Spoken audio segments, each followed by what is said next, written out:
Dear students, I am Mahesh Javalkar from Maratha Mandal Polytechnic, and today I am posting my first video on DCET questions on the subject EMI, that is electronic measurement and instrumentation. Okay, so let's start from the first question over here.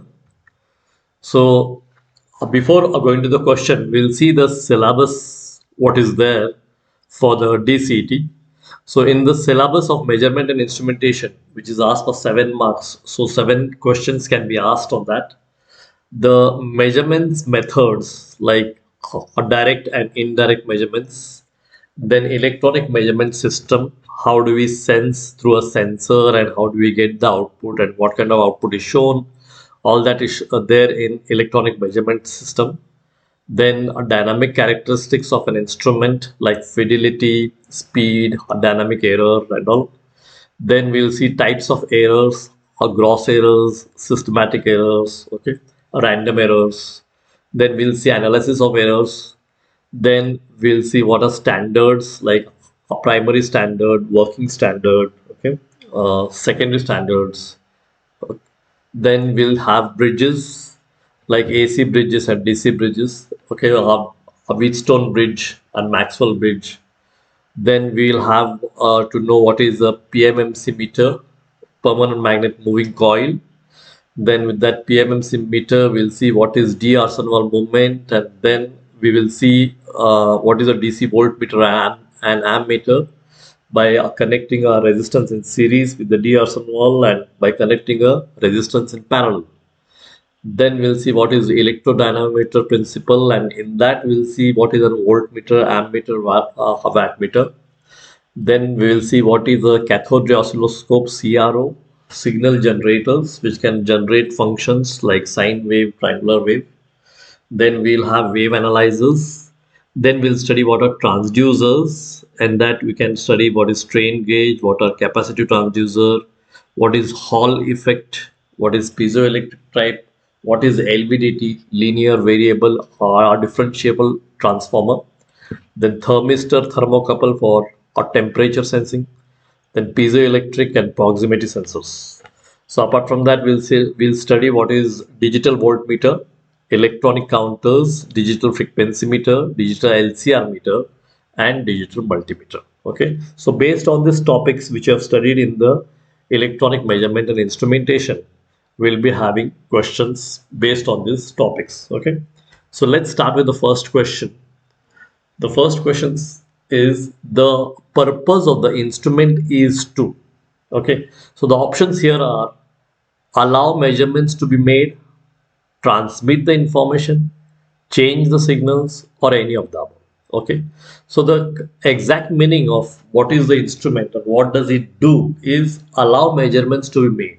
Okay, so it's simple. Instruments are used to do measurements. So option A will be the right answer. Allow measurements to be made. Okay, so here you can see instrument is used for measurement. Then we'll go for the second question. The measurement of a quantity. Now in the options he has given, option A is an act of comparison of an unknown quantity with another quantity. Option B is an act of comparison of an unknown quantity with a known quantity whose accuracy may be known or may not be known. Option C is an act of comparison of an unknown quantity with a predefined acceptable standard which is accurately known. And D is none of them. So in all these four options, from all these four options, the measurement of quantity, the option C is the right option here. It is an act of comparison of an unknown quantity with a predefined acceptable standard which is accurately known. Okay, if you know the standard accurately, then only you can compare and then only you can have measurement. Okay, so option C will be the right answer over here. So the measurement of a quantity is an act of comparison of an unknown quantity with a predefined acceptable standard which is accurately known. Okay, then we'll go to the next question. Question number 3. Measurement methods can be classified as I've told you in the introduction only, Measurement methods can be direct method or indirect method. Okay, in a direct method, you are directly going to compare the parameter with the standard value, and in indirect method, the parameter will be changed into another energy, and then that energy will be compared with the standard value. Okay, so both A and B, a direct method and indirect method, are the two methods of measurement. Okay, so both A and B will be the answer here. Then we'll go to the next question, question number 4. To compare an unknown with a standard through a calibrated system. Okay, when an unknown is compared with a standard through a calibrated system, then it is a process which is used in indirect comparison, because the parameter has to be changed to some other energy, and then it should be a calibrated system in which you are going to compare it with a standard value. Okay, so here the option should be option B, indirect comparison. Okay, then we'll go to the next question, question number 5. A measuring system consists of. Okay, so if you remember the block diagram of measuring system, it will consist first what is a sensor. Okay, then that sensor will sense the parameter and convert it into electrical. Then B, variable conversion elements. Conversion elements will be there, like transducers. Okay, and then C, signal processing elements, where amplifiers, filters can be used. So all of these are used in a measuring system. So if you see the block diagram of measuring system, you can see here what we have studied in the theory. The input is given to a sensor. Sensor is going to sense the parameter. So here you can see the sensor, the first block shown here. This sensor is going to sense the parameter. Okay, so here non-electrical quantity will be sensed. Okay, and after that you will be having a variable conversion element over here, variable conversion element over here. So that element is nothing but your transducer. This element is nothing but your transducer, which will convert non-electrical value, that is a parameter which was sensed, into an electrical value. Okay, then it is going to have signal processing. So here you can have your signal processing. Okay, then signal processing will be like your amplifier or your filter. Okay, so the signal or conditioning should take place. So signal is properly processed so that it can be transmitted from one point to another, and then it is transmitted here to the receiver. Okay, and in the receiver you're going to have a transmission line where it will go to the remote point, and in the remote point you can have a output or a display. Okay, so these are the elements of the measuring system. So here you can see on the top blocks, sensor, variable or conversion element, and signal processing. All the three are the part of your measuring system. So answer should be all of this. Okay, so here you can see question number 5. Answer should be all of this: sensors, variable conversion elements, and signal processing elements. Okay, then we'll go to the next question. Question number 6. A pointer of an instrument, once deflected, returns back to zero position when the current is removed due to what? Okay, so options here are action of gravity, option B is mass of the pointer, option C is controlling torque, and option D is damping torque. Okay, so here if you see, we are speaking about a pointer. So say this was a scale, this was a scale, and we are speaking about a pointer, a needle which is going to mark. Okay, so this is your pointer. Now this pointer can move, deflect in this direction, but when the current is removed, it can come back to the original position. It can come back to the original position. So deflection of the pointer will take place because of deflection torque. But once the current is removed, the pointer will come back to its original position because of controlling torque. This is the answer over here, controlling torque. Controlling torque is one which will bring back the pointer to the zero position when the current is removed. Okay, so here the answer should be C, controlling torque. So here I've given a definition. What is controlling torque? With the help of deflecting torque, the pointer deflects, okay, and on the a calibrated scale, and with the deflection pointer, the controlling torque also increases and stops the pointer at the measured value. Controlling torque is also known as restoring torque. That is, it brings back the pointer to its zero position when the deflecting torque is withdrawn. Okay, that means when the current is removed. So it will bring back the pointer to its original position. Clear? So here we can see the answer of this question is controlling torque. A pointer of an instrument once deflected returns to zero position when the current is removed due to controlling torque. Okay. Then we'll go to the next question. Question number 7. Which of the following is the dynamic characteristic of an instrument? Okay. So when we studied dynamic characteristics of an instrument, we studied things like a dynamic error, speed, fidelity, and all. So here in these options, one name is given, which is called as fidelity. Okay. So here option D will be one of the dynamic characteristics of an instrument.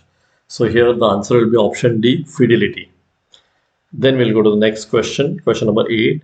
Human errors in making measurements are. Okay.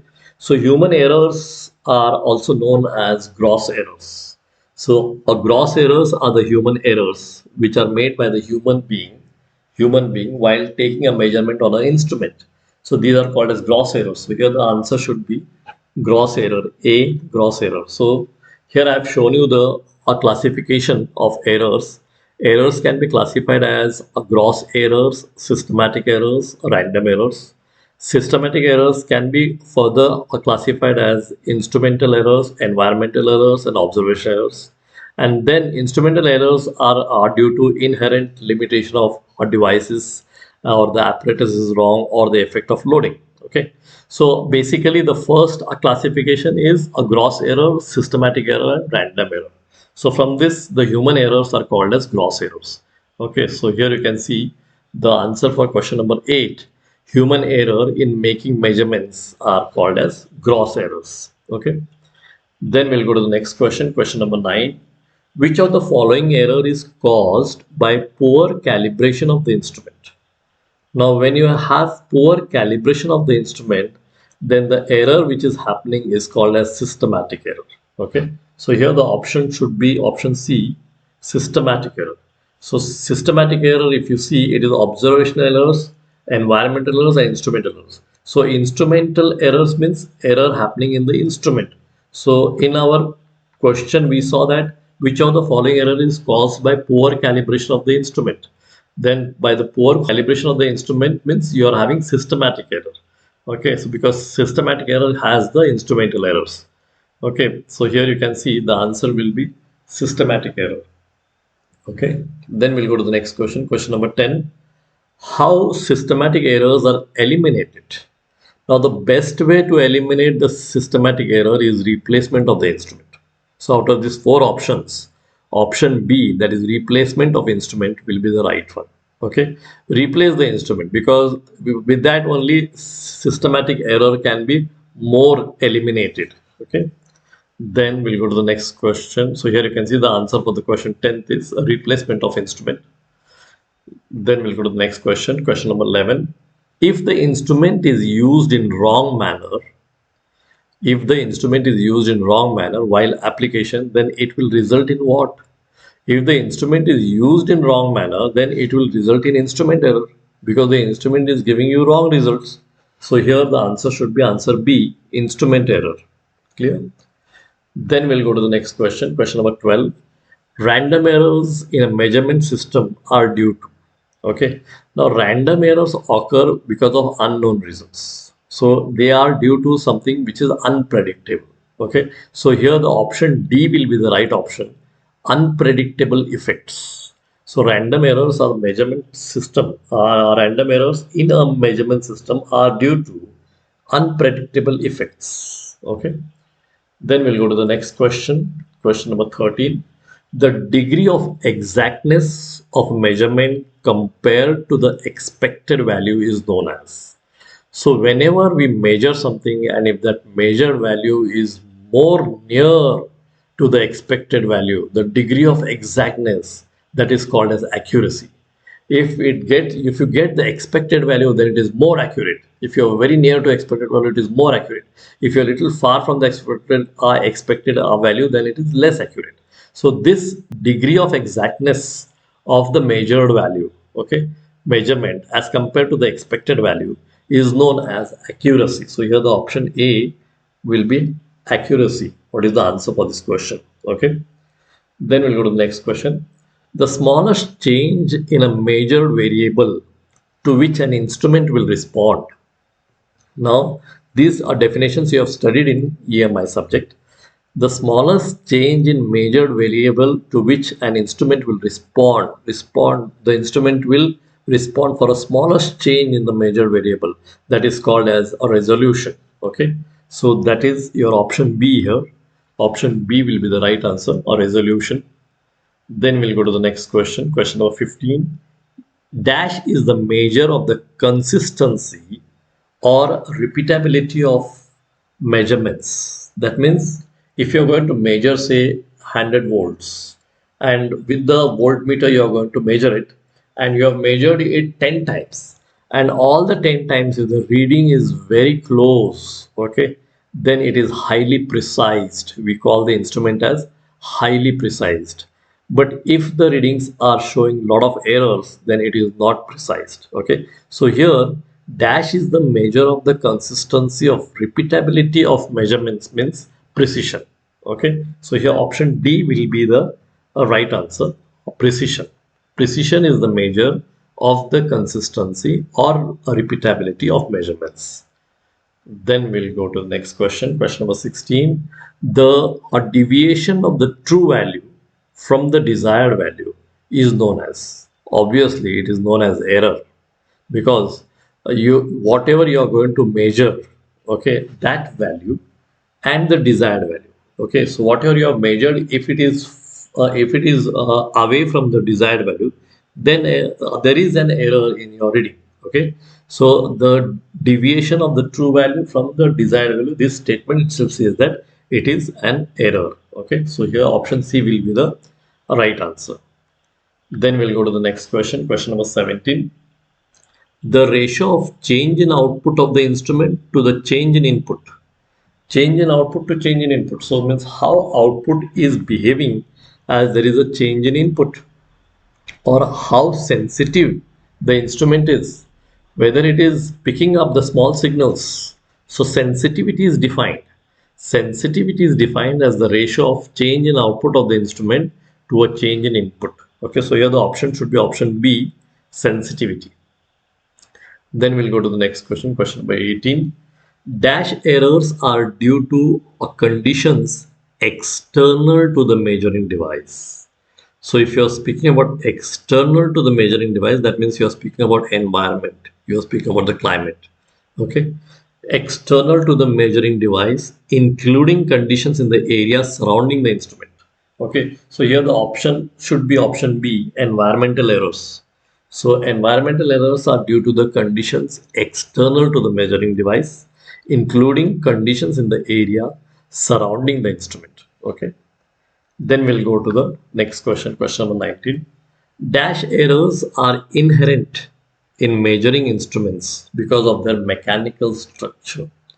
Okay, obviously, if the mechanical structure is coming into picture, then it is the instrument itself. And the error happening in the instrument itself is called an instrumental error. So here the option should be option A, instrumental error. Okay. Then we'll go to the next question, question number 20. Dynamic characteristics of an instrument are, option A is speed of response, option B is fidelity, option C is a dynamic error. So all these three factors are dynamic characteristics of an instrument. So here the option should be all of the above. So D option will be the right answer, all of the above. That is speed of response, fidelity, dynamic error. All these are dynamic characteristics of an instrument. Okay. So students, these were some 20 questions which I have taken on the subject EMI, electronic measurement and instrumentation. So again, the questions are based on your basic definitions only, and based on basics only, you can be able to solve a objective type of question. Okay, so see that your basics are clear. Read again and again, and see that your fundamentals, your basics are very clear. Okay, thank you, students.